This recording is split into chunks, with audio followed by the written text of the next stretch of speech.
ليس لك من الأمر شيء أو يتوب عليهم أو يعذبهم فإنهم ظالمون ولله ما في السماوات وما في الأرض يغفر لمن يشاء ويعذب من يشاء والله غفور رحيم. يا أيها الذين آمنوا لا تأكلوا الربا أضعافا مضاعفة واتقوا الله لعلكم تفلحون واتقوا النار التي أعدت للكافرين وأطيعوا الله والرسول لعلكم ترحمون. وسارعوا إلى مغفرة من ربكم وجنة عرضها السماوات والأرض أعدت للمتقين الذين ينفقون في السراء والضراء والكاظمين الغيظ والعافين عن الناس والله يحب المحسنين. صدق اللہ العظیم.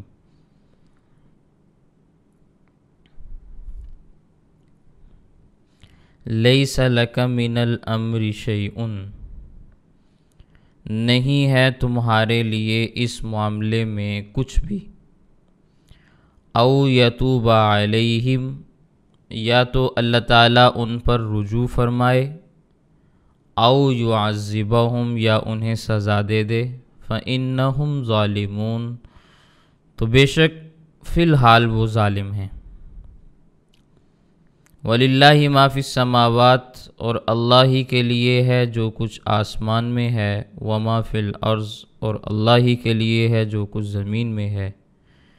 يَغْفِرُ لِمَن يَشَاءُ، جس کو چاہے گا بخشے گا. وَيُعَذِّبُ مَن يَشَاءُ، اور جسے چاہے گا اسے سزا دے دے گا. واللہ غفور الرحیم، اللہ تعالیٰ بخشنے والا بھی ہے، مہربان بھی ہے. یا ایھا الذین آمنوا، اے وہ لوگو جو ایمان لائے ہو. لا تأکلوا الربا، تم سود نہ کھاؤ. اضعافا مضاعفہ، دگنا چگنا کر کے. واتقوا اللہ، اور اللہ سے ڈرو. لعلکم تفلحون، تاکہ تم فلاح پا جاؤ. واتقوا النار، اور تم بچو آگ سے. التی اعدت للکافرین، جو کافروں کے لیے تیار کی گئی ہے. وَأَطِيعُوا اللَّهَ وَالرَّسُولَ، اور اطاعت کرو اللہ کی اور اللہ کے رسول کی. لعلکم ترحمون، تاکہ تمہارے اوپر رحمت نازل کی جائے. وَسَارِعُوا، اور جلدی کرو. اِلَى مَغْفِرَةٍ، مغفرت حاصل کرنے کی طرف. من ربکم، اپنے رب کی طرف سے. وَجَنَّةٍ، اور جنت کی طرف جلدی کرو. عَرْضُهَا السَّمَاوَاتُ وَالْأَرْضُ، جس کا عرض آسمانوں اور زمینوں جیسا ہے. اعدت للمتقین، جس کو پرہیزگاروں کے لیے تیار کیا گیا ہے. الذین، پرہیزگار وہ لوگ ہیں. ينفقون، جو خرچ کرتے ہیں. فی السراء، راحت کے زمانے میں بھی.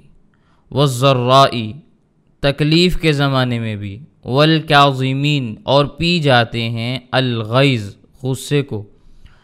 والعافین عن الناس، اور لوگوں کو معاف کرتے ہیں. یہ متقین ہیں. واللہ یحب المحسنین، ایسے احسان کرنے والوں سے اللہ تعالیٰ محبت فرماتے ہیں. ایسی نیکیاں کرنے والوں سے اللہ تعالیٰ محبت فرماتے ہیں. آپ کے سامنے پہلے تذکرہ آیا تھا غزوہ احد کا، پھر ہلکا سا تذکرہ آیا تھا غزوہ بدر کا، اب پھر غزوہ احد کا تذکرہ آ رہا ہے. غزوہ احد میں نبی کریم صلی اللہ علیہ وسلم کے دانت مبارک شہید ہوئے، چہرہ اقدس زخمی ہوا. بخاری شریف کی روایت میں آتا ہے نبی کریم صلی اللہ علیہ وسلم نے بعض کافروں کو، یعنی حارث ابن ہشام، سہیل ابن عامر، صفوان بن امیہ، ان کا نام لے کر اللہ کے نبی صلی اللہ علیہ وسلم نے بد دعائیں فرمائیں. اور چونکہ اللہ تعالیٰ کے علم میں تھا کہ یہ مسلمان ہو جائیں گے، تو یہ سن 8 ہجری میں فتح مکہ والے سال تینوں مسلمان بھی ہو گئے. اس لیے اللہ تعالیٰ نے آپ صلی اللہ علیہ وسلم کو پھر بد دعا دینے سے بھی منع فرما دیا۔ تو اللہ تعالیٰ نے پھر آیات جو نازل فرمائی وہ یوں ہیں، لیس لک من الامر شیء، نہیں ہے تمہارے لیے اس معاملے میں کچھ بھی، او یتوب علیہم او یعذبہم، یا تو اللہ تعالیٰ ان کو معاف فرما دیں گے یا انہیں عذاب دیں گے، فإنہم ظالمون، لیکن فی الحال وہ ظلم کرنے والے ہیں، فی الحال ظالموں میں سے ہیں، ابھی اللہ نے ان کے حق میں بہتری کا فیصلہ نہیں فرمایا، ابھی وہ ظالموں میں سے ہی ہیں۔ حارث ابن ہشام یہ ابو جہل کا بھائی تھا، صفوان ابن امیہ یہ مکہ مکرمہ کے بڑے سرداروں میں سے تھے، سہیل ابن عمر یہ صلح حدیبیہ کے موقع پہ کافروں کی نمائندگی کرتے ہوئے صلح کا معاہدہ لکھنے کے لیے آئے تھے۔ اب یہ تینوں کافر ہیں، مشرک ہیں، نبی کریم صلی اللہ علیہ وسلم کو تکلیف دینے میں انہوں نے کوئی کسر باقی نہیں چھوڑی، لیکن یہ تینوں حضرات مسلمان ہو گئے، نبی کریم صلی اللہ علیہ وسلم کے سپاہی بن گئے، صحابی بن گئے۔ تو یہ بات اللہ تعالیٰ نے ان آیتوں کے اندر بیان فرمائی۔ پھر فرمایا وَلِلَّهِ مَا فِي السَّمَاوَاتِ وَمَا فِي الْأَرْضِ، اللہ ہی کے لیے ہے جو کچھ آسمان میں ہے اور جو کچھ زمین میں ہے، یغفر لمن یشاء، جسے وہ بخشنا چاہے گا اسے بخش دے گا، قادر مطلق ذات ہے، کوئی اس کو روک نہیں سکتا، جو چاہے وہ کرنا چاہے کر لیں، وہ چاہے تو ابو جہل کو بخش دے، چاہے تو ابو لہب کو بخش دے، جس کے بارے میں قرآن کریم کی آیات ہیں تبت یدا ابی لہب و تب، بخشنا چاہے تو بخش سکتا ہے، لیکن وہ بخشیں گے نہیں۔ اسے عموم قدرت باری تعالیٰ اور تنزیہ باری تعالیٰ کے ساتھ بھی عقائد کی دنیا میں تعبیر کیا جاتا ہے، سمجھنے والے سمجھیں گے اس کو، کیونکہ اللہ تعالیٰ قرآن کریم میں اعلان فرما چکے ہیں ان اللہ لا یغفر ان یشرک بہ ویغفر ما دون ذلک۔ سارے اہل حق یہ بات مانتے ہیں کہ باطل فرقے جتنے بھی ہیں، یہ معتزلہ ہیں، رافضی ہیں، خارجی ہیں، بدعتی ہیں، جتنے بھی ہیں، یہ خدا تعالیٰ کے جو منکر دنیا میں ہیں، جو کہتے ہیں اللہ تعالیٰ بخش ہی نہیں سکتا، یعنی اس کو بخشنے کی قدرت ہی نہیں ہے، یہ ان کے نظریات ہیں، سمجھنے والے سمجھتے ہیں، جن کے سامنے میں نے تفصیلات بیان کی ہیں انہیں پتہ ہے۔ تو یہ جتنے بھی باطل طبقات ہیں یہ سارے اللہ تعالیٰ کے بارے میں غلط قسم کے نظریات پھیلاتے ہیں۔ اہل حق اہل سنت والجماعت یہ بات کہتے ہیں اللہ تعالیٰ بخشتے ہیں، بخشنا چاہیں جسے بخشنا چاہیں بخش دیں، اللہ پر کوئی پابندی نہیں، کوئی چیز اللہ پر لازم اور واجب نہیں، بخش سکتے ہیں، ابو جہل کو بخشنا چاہیں بخش دیں، کوئی پوچھنے والا نہیں ہے، لیکن بخشیں گے نہیں، بخش سکتے ہیں بخشیں گے نہیں۔ ہندوستان میں حضرت مجدد الف ثانی نور اللہ مرقدہ نے باطل فرقوں کی بڑی اچھے طریقے سے خبر لی ہے، بہت کام کیا ہے ہندوستان کی سرزمین پہ، یہ متحدہ ہندوستان مراد ہے جس میں پاکستان بھی آتا ہے، بہت بڑے اللہ والے بزرگ تھے۔ آپ یقین جانیں کہ اگر ایسے بزرگ دنیا میں نہ آتے آج پوری دنیا کفر کا گڑھ بن جاتی، اسی لیے ان کو مجدد الف ثانی کہا جاتا ہے، دوسرے 1000 سال کا مجدد، دین کی تجدید کرنے والا، دین کو پھیلانے والا۔ ہندوستان کے اکبر بادشاہ نے دین اکبری بنایا تھا، اس کے خلاف جد و جہد اور اس کے بیٹے جہانگیر کی ذہن سازی کرنا یہ حضرت مجدد الف ثانی رحمہ اللہ کا کارنامہ ہے کہ وقت کے بادشاہ کے خلاف اس کے بیٹے کو تیار کرنا۔ جہانگیر کا ایسا دماغ بنایا کہ بیٹے نے باپ کے باطل مذہب کو دنیا سے فنا کر دیا، یوں اللہ نے کام لیا ان سے۔ اور اکبر یہ ہمایوں کا بیٹا تھا جس نے ہندوستان میں رافضیت کو پھیلایا، اس سے پہلے ہندوستان میں آپ کو رافضیت نہیں ملتی تھی، وجود ہی نہیں تھا، کوئی بندہ پیدا نہیں ہوتا تھا۔ ہوا اس طرح کہ ہمایوں سے جب بادشاہی چھینی تو وہ ایران چلا گیا، ایرانیوں نے اس کی ذہن سازی کی، اس کو اچھے طریقے سے رافضی بنا کر ہندوستان میں بھیجا، لڑکیاں بھی اس کے ساتھ بھیجیں، اس کو بھی تیار کر کے بھیجا۔ اب وہ ہندوستان واپس آیا تو اس کے ساتھ ساتھ مذہب بھی آیا، پھر اس مذہب کے ماننے والے بھی یہاں آئے، ان کا بھی آنا جانا شروع ہو گیا، تو آہستہ آہستہ ماحول پیدا ہو گیا۔ تو یہ جتنے بھی باطل قسم کے طبقات ہیں، یہ اللہ تعالیٰ کی قدرت کو محدود سمجھتے ہیں۔ یہ صرف اہل السنت والجماعت، اہل حق علماء ہیں جو یہ بات کہتے ہیں اللہ قادر مطلق ہے، جو چاہے جس طرح چاہے کر سکتا ہے، اس کے سوا کسی کا یہ مذہب نہیں ہے۔ تو اللہ تعالیٰ فرماتے ہیں جس کو میں چاہوں گا بخش دوں گا، جس کو میں چاہوں گا عذاب دوں گا، یغفر لمن یشاء ویعذب من یشاء۔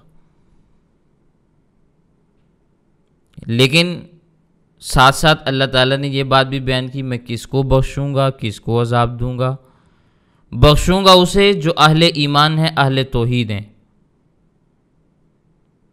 جو ایمان والوں کے ساتھ ساتھ، ایمان والے ہونے کے ساتھ ساتھ گمراہی میں مبتلا ہیں، انہیں عذاب ملے گا، سزا ملے گی انہیں۔ لیکن جو ہیں ہی کافر اور مشرک، انہیں اللہ سزا دے گا۔ ان اللہ لا یغفر ان یشرک بہ، اللہ ہر گناہ کو بخش دیں گے لیکن شرک کو کبھی معاف نہیں کریں گے، مشرک کی بخشش نہیں ہوگی۔ اللہ کا اٹل فیصلہ ہے، انہ من یشرک باللہ فقد حرم اللہ علیہ الجنہ، سورۃ المائدہ میں اللہ نے اعلان کیا کہ جس نے اللہ کے ساتھ شرک کیا، اللہ نے جنت کو اس کے اوپر حرام قرار دے دیا، جنت میں نہیں جا سکتا۔ ومأواہ النار، اس کا ٹھکانہ دوزخ ہے، ہمیشہ رہے گا اس میں۔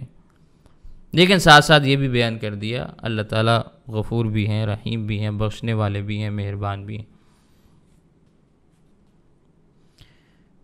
آپ کو یاد ہوگا پیچھے آیات گزری ہیں، ان تصبروا وتتقوا لا یضرکم کیدہم شیئا، اے مسلمانوں اگر تم صبر کرو گے، تقوی اختیار کرو گے تو کافروں کی تدبیریں تمہارا کچھ نہیں بگاڑ سکتی۔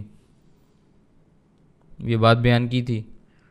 تقوی اختیار کرنا ہے، آپ تقوی کی منزل پر چلنا چاہتے ہیں، تقوی کو حاصل کرنا چاہتے ہیں، آپ چل پڑے۔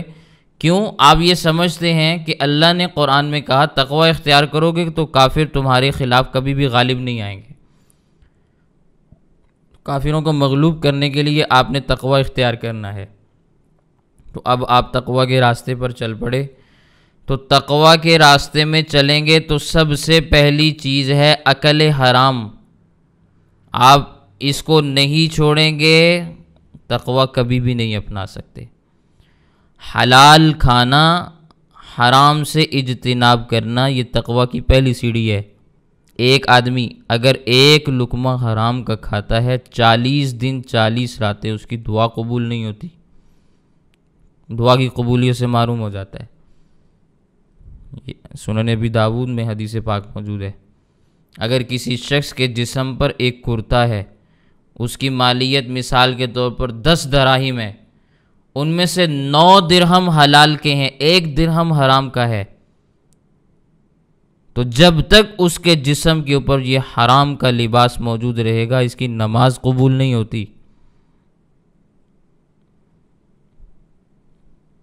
یہ احادیث کے حوالہ جات میں آپ کے سامنے عرض کر رہا ہوں، اپنی طرف سے کوئی بات نہیں عرض کر رہا۔ اور ہمارا معاشرہ کس انداز میں چل رہا ہے آپ اس کا اندازہ لگا لیں۔ ہماری تو ساری کی ساری خوراک وہ حرام پر مشتمل ہوتی ہے، لباس حرام کے پیسوں سے کمایا ہوا ہوتا ہے، وہ ہم استعمال کرتے ہیں، الا ماشاءاللہ مسلمانوں کے چند گھرانے جو بچے ہوئے ہیں، عمومی طور پر ایسا ہی ماحول ہوتا ہے۔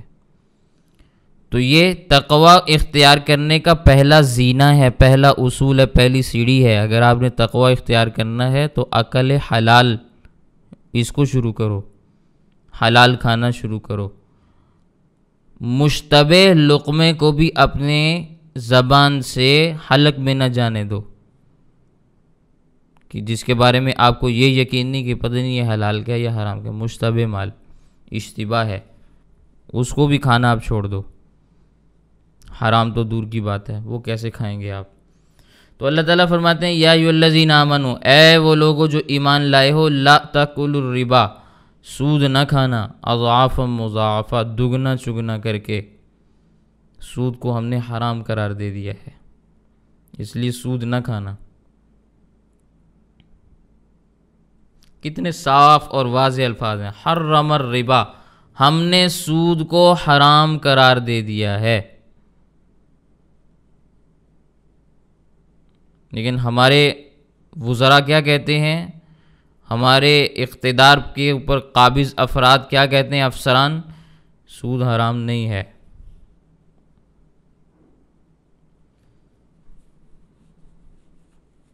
بلکہ یہاں تک لوگ کہتے ہیں شراب بھی حرام نہیں ہے،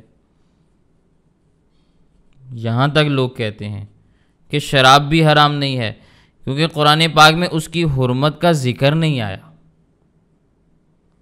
یہ میں کسی اور کی بات نہیں عرض کر رہا، آپ کے ملک کے سفیر کی بات عرض کر رہا ہوں، جن کو آپ نے ملک کا سفیر بنا کے بیرونی دنیا میں بھیجا ہوا ہے، یہ ان کے حالات ہیں۔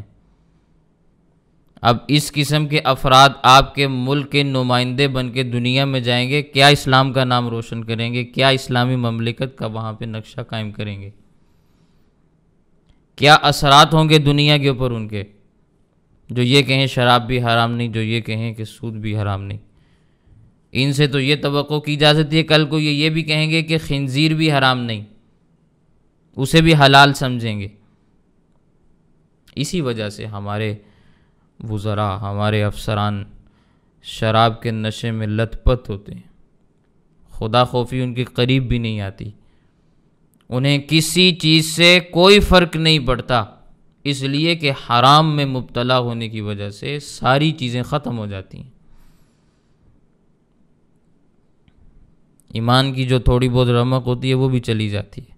آپ جو کہتے ہیں نا کہ ہم اتنا پروٹیسٹ کرتے ہیں، احتجاج کرتے ہیں، یہ کرتے ہیں، وہ کرتے ہیں، اتنا ظلم دنیا میں ہو رہا ہے، ان کے کانوں پہ جونگ بھی نہیں رینگتی، وہ اسی لیے نہیں رینگتی، ان کو کیا پتہ، وہ شراب کے نشے میں دھت رات کو ہوتے ہیں، ساری رات مستیوں میں گزارتے ہیں، گناہوں میں گزارتے ہیں، انہیں کیا پتہ کہ بھی آپ کے ساتھ کیا ہو رہا ہے، انہیں کیا پتہ دنیا میں کیا ہو رہا ہے۔ اگر پتہ چل بھی جائے تو ان کے دماغوں میں کوئی بات نہیں آتی۔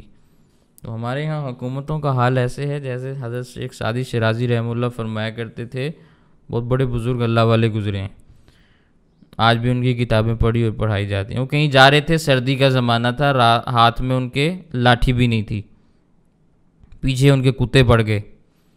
اب پتھر سردی کی وجہ سے جمے ہوئے تھے، جس پر ہاتھ ڈالیں وہ ہاتھ میں نہ آئے، کہنے لگے عجیب لوگ ہیں، پتھر باندھے ہوئے ہیں، کتے کھولے چھوڑے ہوئے ہیں۔ یہاں بھی وہی معاملہ ہے کہ نیک لوگوں کو یہ باندھ کے رکھتے ہیں اور خبیث قسم کے لوگوں کو کھلا چھوڑا ہوا ہوتا ہے، جو مرضی مستیاں کرتے پھریں۔ تو نصوص قطعیہ سے یہ بات ثابت ہے کہ سود حرام ہے، قرآن کریم کی واضح آیت ہے، اس کو حلال سمجھنے والا پرلے درجے کا کافر اور بے ایمان ہے، اس کے کفر میں شک کرنے والا بھی کافر ہو جاتا ہے۔ تو اللہ تعالیٰ نے حکم دیا کہ سود کو نہ کھاؤ، سود کا ایک پیسہ بھی حرام کا ہے، ایک پیسہ بھی جب حرام کا ہے نا تو دگنا چگنا کر کے بڑھا چڑھا کے 10-20 گنا کر کے اس کو کھانا کیسے جائز ہو سکتا ہے؟ اصل رقم کتنی ہوتی ہے اور سود کی رقم کہاں سے کہاں چلی جاتی ہے، وہ سود ہی ساری زندگی نہیں اترتا، اصل رقم سے آپ 10 گنا 20 گنا زیادہ لے لیتے ہیں۔ تو اللہ تعالیٰ فرماتے ہیں واتقوا اللہ، اللہ سے ڈرو، لعلکم تفلحون، تاکہ تم فلاح پا جاؤ۔ فلاح حاصل کرنا چاہتے ہو نا، کامیابی حاصل کرنا چاہتے ہو تو پھر تم یہ کام کرو۔ واتقوا النار، اور بچو تم آگ سے، التی اعدت للکافرین، جس کو کافروں کے لیے تیار کیا گیا ہے۔ وَأَطِيعُوا اللَّهَ وَالرَّسُولَ، اور اللہ کے رسول کی اطاعت کرو، لَعَلَّكُمْ تُرْحَمُونَ، تاکہ تمہارے اوپر رحمت نازل ہو۔ اطاعت خداوندی سے، اطاعت رسول اللہ سے اقوام پر رحمتیں نازل ہوتی ہیں، یہ قرآن کا فیصلہ ہے۔ اطیعوا اللہ وَأَطِيعُوا الرَّسُولَ لَعَلَّكُمْ تُرْحَمُونَ، اللہ کی اطاعت کرو، رسول اللہ کی اطاعت کرو، تاکہ تمہارے اوپر رحم کیا جائے۔ آج جو ہمارے اوپر رحمت نازل نہیں ہوتی، اس کی وجہ یہ ہے کہ ہم اطیع اللہ اور اطیع الرسول سے بہت دور جا چکے ہیں، رسول کی اطاعت بھی نہیں کرتے، اللہ کی اطاعت بھی نہیں کرتے، نام بہت ساروں کا لیتے ہیں، اللہ کا بھی نام لیں گے، اللہ کے رسول کا بھی نام لیں گے، محبتوں کے دعوے بھی کریں گے، ساری چیز، اطاعت نہیں کریں گے۔ اطاعت کرنے پر رحم کا تذکرہ قرآن میں ہے۔ اطاعت کریں گے رحمت نازل ہوگی، اطاعت نہیں کریں گے رحمت نہیں ملے گی۔ اگر آج رحمت نازل نہیں ہو رہی، اس کا لازمی نتیجہ یہ ہے کہ اطاعت خدا اور اطاعت رسول خدا سے ہم دور جا چکے ہیں، ورنہ یہ ممکن ہی نہیں ہے کہ آپ رسول اللہ صلی اللہ علیہ وسلم کی اطاعت کریں، اللہ تعالیٰ کی اطاعت و فرما برداری کریں اور آپ پر رحمت نازل نہ ہو۔ آج جو ہمارے حالات سخت ہوتے ہیں، معاملات شدت اختیار کر جاتے ہیں اور ہم برائی کی طرف آگے سے آگے بڑھتے چلے جاتے ہیں، ہمارے معاملات حل نہیں ہوتے، ہمارے مسائل حل نہیں ہوتے، ہمارے جو کاروبار ہیں وہ آگے نہیں بڑھتے، مالی مشکلات آتی ہیں، یہ ساری کیوں ہیں؟ ہم نے اطیع اللہ اور اطیع الرسول کو چھوڑ دیا ہے۔ آج بھی اگر کوئی مسلمان صحیح طور پر اطاعت خداوندی اور رسول اللہ صلی اللہ علیہ وسلم کی اتباع کو اپنا لے، اللہ اس پر رحمت نازل کرتے ہیں، اس کے سارے کام ہوتے ہیں، اسی دنیا میں ہوتے ہیں، اسی ماحول میں ہوتے ہیں، لوگوں میں رہتے ہوئے ہوتے ہیں۔ وسارعوا، اور جلدی کرو، الی مغفرۃ من ربکم، مغفرت حاصل کرنے کی اپنے رب کی طرف، اپنے رب سے مغفرت حاصل کرنے کے لیے جلدی جلدی آگے بڑھو۔ یعنی جس وقت بھی کبھی کوئی گناہ سرزد ہو جائے تو فوراً بڑھ چڑھ کر توبہ کرو، جلدی سے توبہ کرنے کی کوشش کرو، اللہ سے معافی مانگو۔ یہ نہ ہو کہ یہ کہنا شروع کرو آج تو فلاں دن ہے میں کل توبہ کروں گا، فلاں دن توبہ کروں گا، فلاں وقت توبہ کروں گا، چلو ظہر کی نماز پڑھوں گا تو ساتھ توبہ کر لوں گا، عصر پڑھوں گا تو توبہ کر لوں گا، فجر پڑھوں گا تو ساتھ توبہ کر لوں، نہیں، ایسا نہ کرو۔ وَسَارِعُوا إِلَى مَغْفِرَةٍ مِّن رَبِّكُمْ، اللہ سے معافی مانگنے میں جلدی جلدی کرو، جلدی جلدی آگے بڑھو، کیا پتہ اگلا سانس تمہارا نکلے یا نہ نکلے، معافی تو مانگو، کہیں ایسا نہ ہو یہ چیزیں تمہارے لیے وبال جان بن جائیں، اسی حال میں تم دنیا سے چلے جاؤ۔ اور یہ بات یاد رکھیں، گناہ کی وجہ سے دل پر سیاہ داغ لگتا ہے، دھبا لگ جاتا ہے، انسان اور گناہ کرے گا وہ دھبا بڑھتا چلا جاتا ہے، اس نقطے میں اضافہ ہوتا چلا جاتا ہے، سیاہی بڑھتی چلی جاتی ہے، پھر ایک معاملہ یہاں تک پیش آ جاتا ہے کہ دل ڈھک جاتا ہے، سیاہ ہو جاتا ہے، کالا ہو جاتا ہے، توبہ کی توفیق سلب ہو جاتی ہے، خدا خوفی دل سے نکل جاتی ہے۔ پھر جس طرح انسان گھٹیا قسم کی خوراک کھائے تو وہ جسم پر اثر انداز نہیں کرتی نا، ہلکی خوراک کا استعمال اگر کرے، اسی طرح ہلکے پھلکے اعمال کا پھر انسان ارتکاب کرے تو اس سے فرق بھی نہیں پڑتا۔ یہ اس وجہ سے فرق نہیں پڑا، لوگ کہتے ہیں نا بھی ہم نے نماز پڑھی، میں کل نماز پڑھنے گیا تھا، ہم نے اس دفعہ رمضان میں 2-3 روزے رکھے تھے لیکن ہمیں کوئی فرق نہیں پڑا۔ وہ فرق اس لیے نہیں پڑا 1-2 روزے رکھنے سے کہ دل سارے کا سارا گندگی میں اٹا پڑا ہے، اتنا گرد و غبار، اتنا دھواں اور اتنی وہاں پہ گندگی جمی ہوئی ہے، اس کو صاف کرنے میں ٹائم لگے گا، اچھا خاصا رگڑا لگانا پڑے گا، اس کی صفائی پہ کافی وقت لگے گا، اور آپ 1-2 روزے رکھ کے کہیں کہ بھی ہمیں کوئی سمجھ ہی نہیں آتی، کوئی مزہ ہی نہیں آتا، تلاوت کرتے ہیں سکون ہی نہیں ملتا، نماز پڑھتے ہیں کوئی فائدہ محسوس ہی نہیں ہوتا۔ تو جب جسم بہت زیادہ بیمار ہو جائے تو ہلکی پھلکی خوراک سے اس پر کوئی اثر نہیں ہوتا، اسی طرح روح جب بیمار ہو جائے، قلب جب امراض باطنہ کے اندر، گناہوں کے اندر مبتلا ہو کر بیمار ہو جاتا ہے تو پھر 1-2 روزے رکھنے سے، 1-2 دفعہ نماز پڑھنے سے اس پر کوئی اثر نہیں پڑتا۔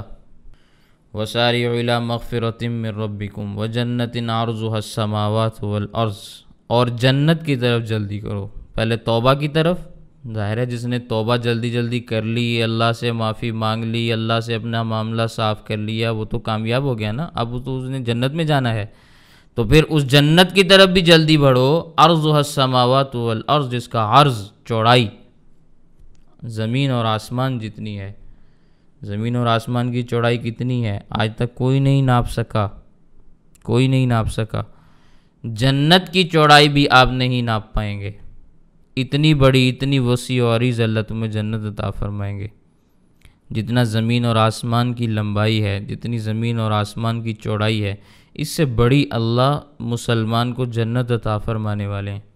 اس لیے اس دنیا کے اندر رہتے ہوئے ہم اس جنت کی وسعت کا اندازہ بھی نہیں لگا سکتے جو جنت اللہ نے مسلمان کے لیے تیار کی۔ یہ آنکھ بند کرنے کے بعد چیزیں معلوم ہوگی۔ اگلا جہان جیسے ہی شروع ہوگا، عالم برزخ میں جائیں گے، معاملات سارے کلیئر ہو جائیں گے کہ دنیا کیا چیز ہے اور جنت کیا چیز ہے، جہنم کیا چیز ہے۔ تو اللہ نے جنت کی طرف بھاگنے کا، بڑھنے کا حکم ارشاد فرمایا، دوڑو اس جنت کی طرف جس کی چوڑائی زمین اور آسمان سے بھی زیادہ ہے۔ اعدت للمتقین، اللہ نے جس کو متقین کے لیے تیار کیا ہے، پرہیزگاروں کے لیے اللہ نے جس کو تیار کیا ہوا ہے۔ جنت کس کے لیے تیار کی گئی؟ پرہیزگاروں کے لیے۔ اچھا بھائی، پرہیزگار کون لوگ ہیں؟ الذین ينفقون فی السراء والضراء والکاظمین الغیظ والعافین عن الناس۔ پرہیزگار وہ لوگ ہیں جو راحت اور آرام میں بھی اللہ کے راستے میں خرچ کرتے ہیں۔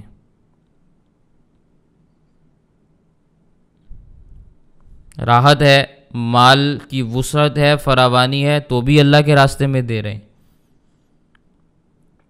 مال موجود نہیں، تکلیف میں ہوتے ہیں، اپنے اوپر خرچ کرنا ہوتا ہے، ضرورت ہوتی ہے، لیکن پھر بھی دے دیتے ہیں،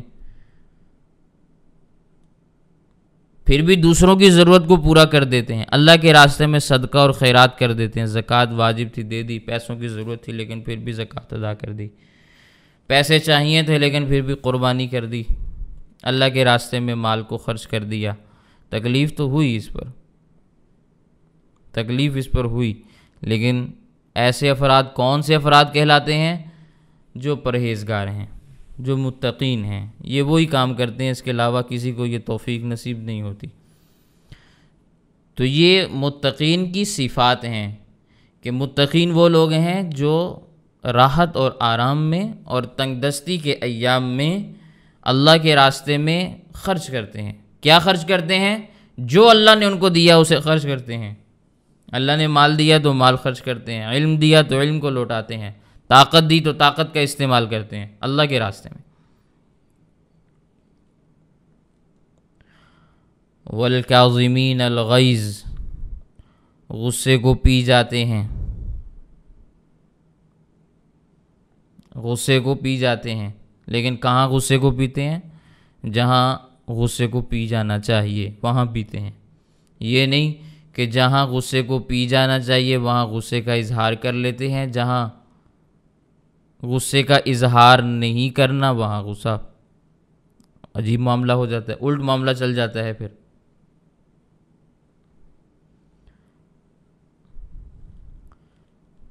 تو جہاں غصے کو پینا ہے وہاں پی جائیں، جہاں غصہ کرنا ہے وہاں کر کے دکھائیں۔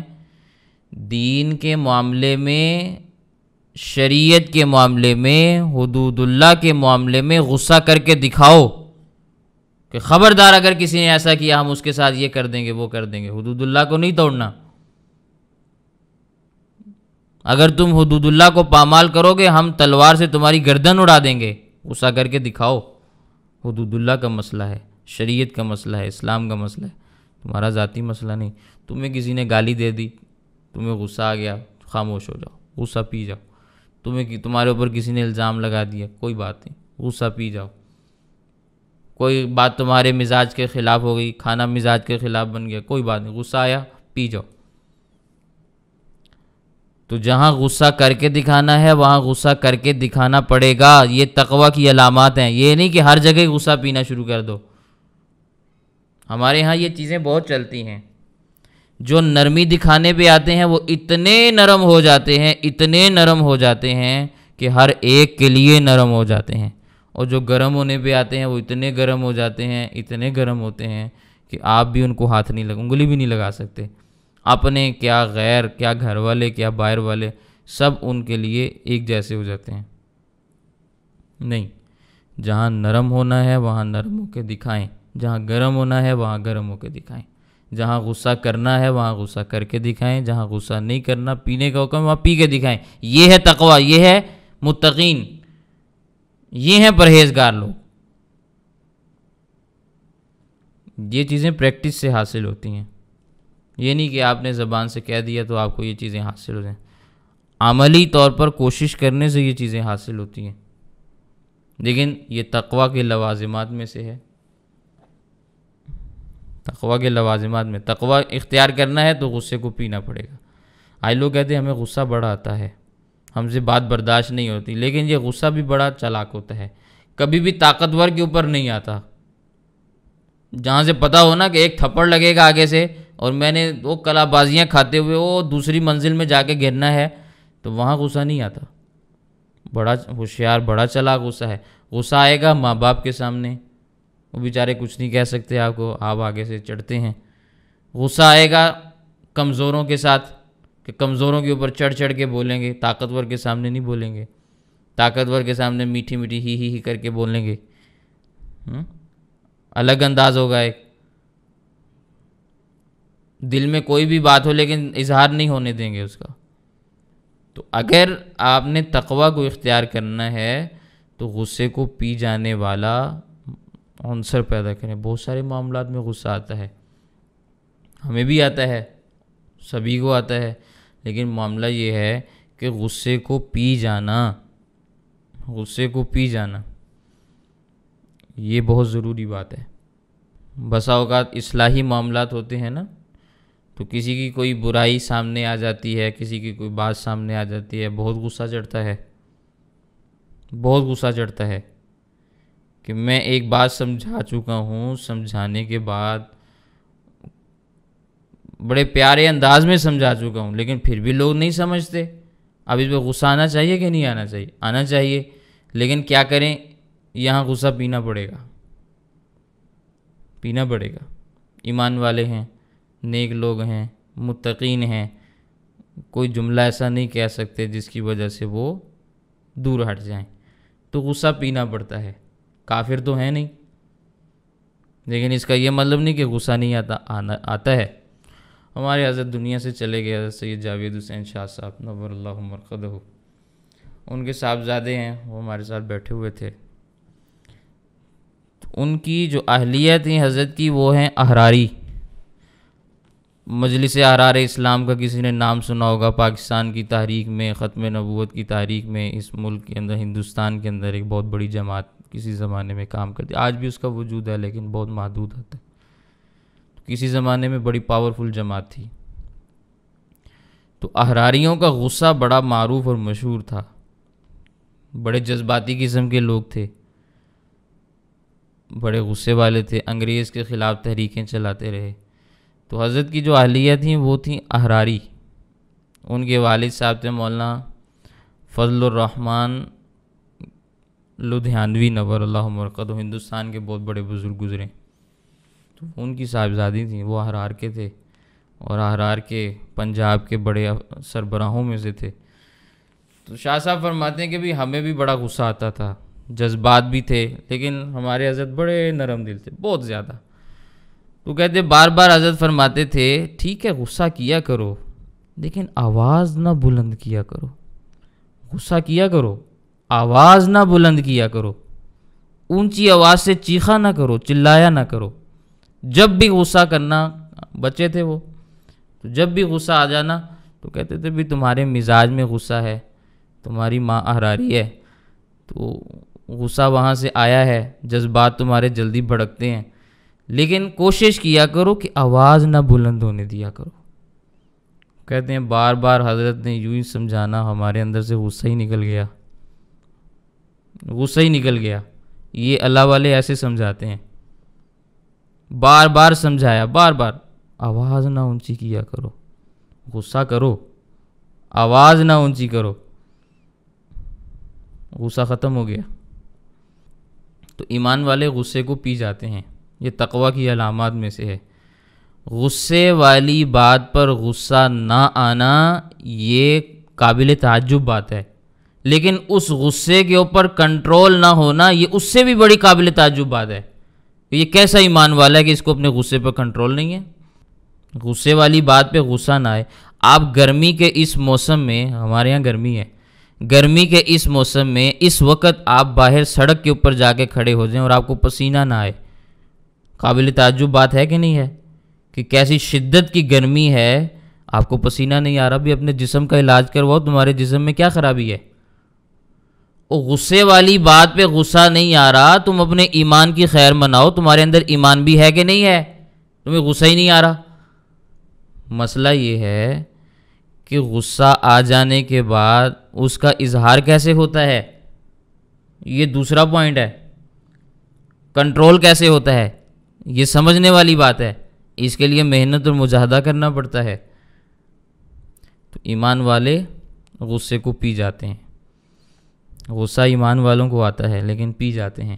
والعافین عن الناس، غصہ آتا ہے لوگوں کو پھر بھی معاف کر دیتے ہیں، چھوڑو بھائی نہ سمجھ ہیں، ہو گئی غلطی، پھر کیا ہوا، معاف کر دو۔ کتنی دفعہ سمجھایا ہے لیکن پھر بھی نہیں سمجھتے، چلو چھوڑ دو، خود ہی سمجھ جائیں گے، ایک وقت آئے گا ان کو احساس ہو جائے گا کہ جو سمجھانے والا ہمیں سمجھاتا تھا وہ ٹھیک ہی سمجھاتا تھا، غلط نہیں سمجھاتا تھا۔ سمجھ آ رہی ہے میری بات؟ عافین عن الناس، لوگوں کو معاف کر دیتے ہیں، درگزر کرتے ہیں، چلو کوئی بات نہیں، ہو گیا، پھر معاملہ کیا ہو گیا، کوئی بات نہیں، ہو جاتا ہے۔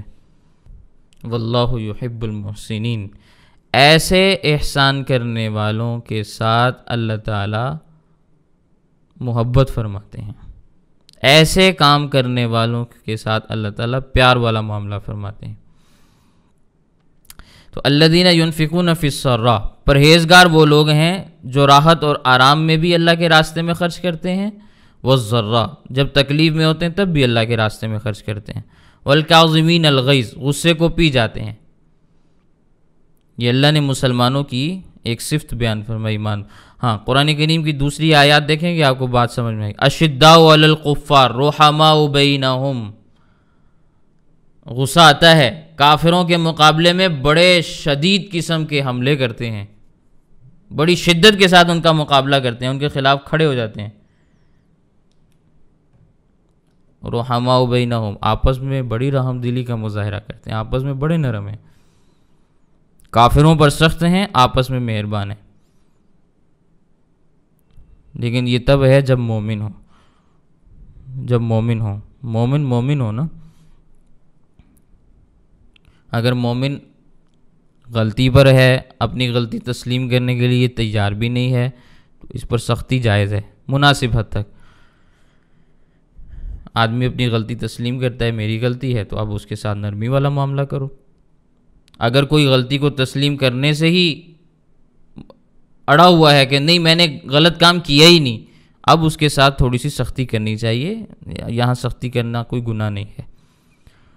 اصولی طور پر اللہ تعالیٰ نے موقف کو بیان کیا ہے کہ اگر کوئی مسلمانوں کے ساتھ، ایمان والوں کے ساتھ اس قسم کا معاملہ کرتا ہے کہ مسلمان کے ساتھ زیادتی کرتا ہے، تو عمومی طور پر وہ انتقام نہیں لیتے، غصہ آتا ہے لیکن پی جاتے ہیں، معاف کر دیتے ہیں۔ اس کا اللہ نے یہاں پہ تذکرہ کیا۔ اللہ تعالیٰ ایسے لوگوں کو پسند فرماتے ہیں، اور قرآن کریم کی ایک آیت سورۃ توبہ میں موجود ہے، ان اللہ لا یضیع اجر المحسنین، ایسے احسان کرنے والے، ایسے نیکی کرنے والوں کے اجر کو اللہ تعالیٰ ضائع بھی نہیں کرتے۔ واللہ یحب المحسنین سے ملتی جلتی آیت ہے، ان اللہ لا یضیع اجر المحسنین، اللہ تعالیٰ نیکی کرنے والوں کا اجر ضائع نہیں فرماتے۔ چھوٹی سی نیکی ہوتی ہے، اللہ تعالیٰ اس کا بھی انہیں ضرور بضرور اجر دیتے ہیں۔ تو ان آیات میں اللہ تعالیٰ نے ترغیب دی ہے کہ جنت حاصل کرو، مغفرت کی طرف بڑھو، گناہوں سے بچو، اپنے آپ کو سنبھال کر تقوی کے ساتھ آگے بڑھو۔ اللہ تعالیٰ ہمیں یہ صفات اپنانے کی اور یہ کام کرنے کی توفیق عطا فرمائے۔ وآخر دعوانا ان الحمد للہ رب العالمین۔ آیات کا ترجمہ دوبارہ دیکھ لیں۔ لیس لک من الامر شیء او یتوب علیہم او یعذبہم فانہم ظالمون، آپ کے لیے اس معاملے میں کچھ بھی نہیں ہے، یا تو اللہ تعالیٰ ان پر مہربانی فرمائیں گے یا ان کو سزا دیں گے، لیکن فی الحال یہ لوگ ظالموں میں سے ہیں۔ وَلِلَّهِ مَا فِي السَّمَاوَاتِ وَمَا فِي الْأَرْضِ، اور اللہ ہی کے لیے ہے جو کچھ آسمان میں ہے اور جو کچھ زمین میں ہے۔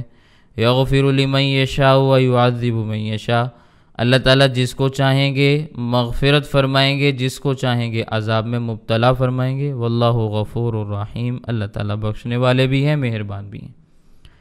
یا ایھا الذین آمنوا، اے ایمان والو، لا تأکلوا الربا اضعافا مضاعفہ، سود نہ کھاؤ بڑھا چڑھا کر، دگنا چگنا کر کے، واتقوا اللہ اور اللہ سے ڈرو، لعلکم تفلحون تاکہ تم کامیاب ہو جاؤ، واتقوا النار التی اعدت للکافرین اور تم اس آگ سے بچو جو کافروں کے لیے تیار کی گئی ہے، واطیعوا اللہ والرسول اور اللہ کے رسول کی اطاعت کرو، لعلکم ترحمون تاکہ تمہارے اوپر رحمت نازل کی جائے، وسارعوا الی مغفرۃ من ربکم اور جلدی بڑھو مغفرت حاصل کرنے کے لیے اپنے رب کی طرف، وجنتن اور جلدی بڑھو جنت کی طرف، عرضها السماوات والارض جس کی چوڑائی زمین اور آسمان سے بھی زیادہ ہے، اعدت للمتقین جس کو پرہیزگاروں کے لیے اللہ نے تیار فرمایا ہے، الذین ينفقون فی السراء والضراء والکاظمین الغیظ والعافین عن الناس،